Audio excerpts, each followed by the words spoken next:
G'day, James Mackay here from We Promote, the online digital and mobile ad agency. So today I just want to do a very quick video with you from our salubrious TV studio in downtown Brisbane about 5 things I've learned about Facebook ads. Now, first of all, split test. You may have heard the term A/B test. That means you run a version A of an ad and version B of an ad and you see how they go and you see which one does best. I highly recommend whenever you run a Facebook campaign, do an A/B split test. You don't need to do anything complicated. You could just make a basic change to the image or some of the text just to see how things go. So when you've run 2 ads and A turns out to be better than B, then you can take A and change B for something else. And then you just continue to change them to see which one is running better. Now, Facebook ads do not have a little button where you can hit split test, but I do suggest that you go in and you upload different ads or different ad sets so you can keep an eye on how things are going. So that is my rule number 1. Make sure you split test. Now, and/or.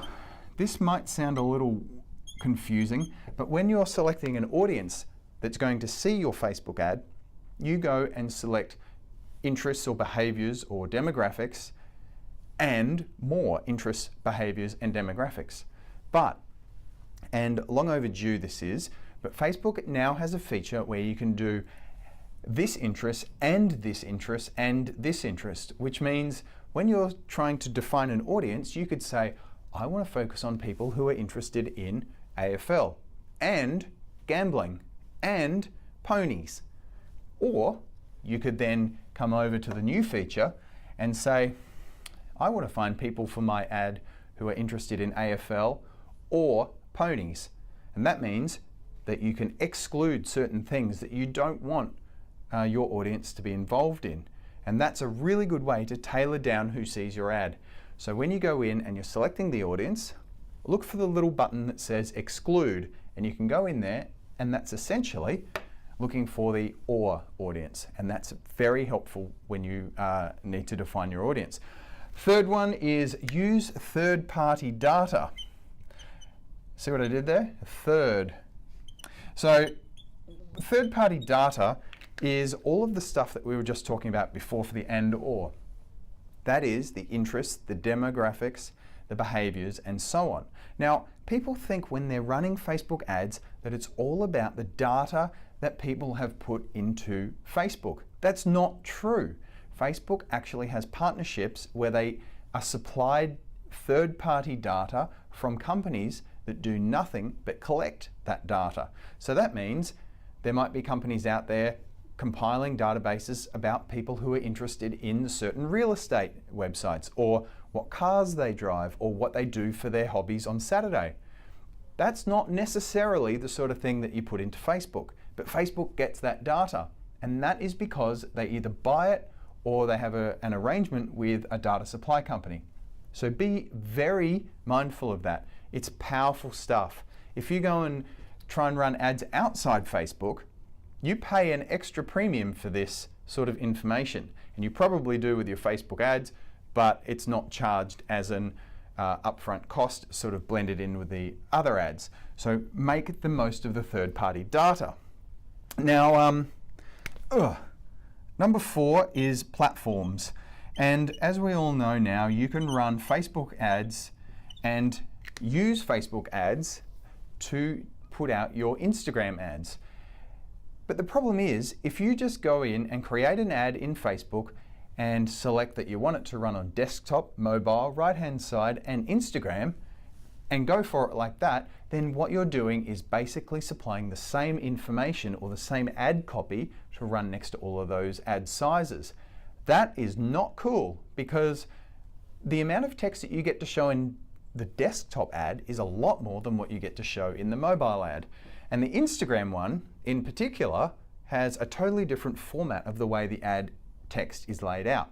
So when you go in and you want to run an Instagram ad or a mobile ad or a desktop ad, do it differently. Go in, create an ad set for desktop, an ad set for mobile, and an ad set for Instagram. And that allows you to go in, preview each of the different ad platform types, and go ahead and write the copy suitable for that. Highly recommended doing correct ads for correct platforms. Number 5, we've got name things properly. So it doesn't take long in Facebook ads to start making a mess. Facebook provides default names for ad sets, campaigns, audiences, and ads, but there's stupid things like AU space 18 plus Brisbane. That's not very helpful. So go in and use a proper naming convention. It doesn't matter what you use, just remain consistent so you can follow it up. So if you're doing a TV store and you're trying to bring traffic in on a Saturday to football fans, then just call it something like football fan Saturday traffic 18 to 25 male, something like that. Keep it consistent, you'll find it a lot easier because you'll get your ads, your ad sets, and your campaigns mixed up really quickly. The final thing is pixels. So pixels, well, let's just say some people find them very overwhelming. And a pixel is basically a little piece of code that you can put on your website, and when someone goes to the website, that little piece of code triggers or activates essentially a cookie on their computer. So they will know, well, Facebook will know when someone has visited your website, and then they can start running retargeting ads, or also known as remarketing ads.